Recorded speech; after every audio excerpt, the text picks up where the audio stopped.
This video will show you what to do if you are getting this error that says we couldn't find a fingerprint scanner compatible with Windows Hello on your Dell laptop. So to fix this, first head to the search menu and then type in services. Now select the first result that appears. In the services app, you'll need to scroll down and then find Windows Biometric Service. Now double click it.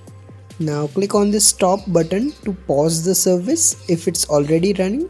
If it's not running, you don't need to do anything. Then open the File Explorer on your Windows PC. Now head to this C drive. Now in here you will need to scroll down and then find the Windows folder. Now here find the System32 folder.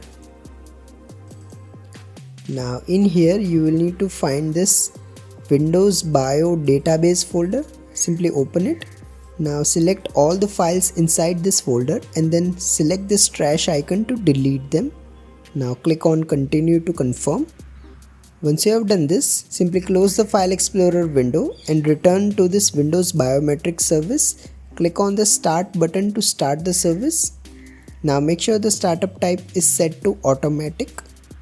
Finally, head to the Logon tab and make sure you have selected this local system account option and tick this particular checkbox. Once you have done that, simply hit apply followed by OK.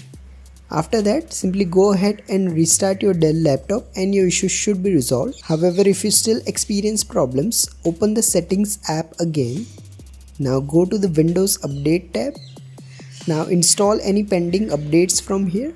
Additionally, you will also need to click on this advanced options.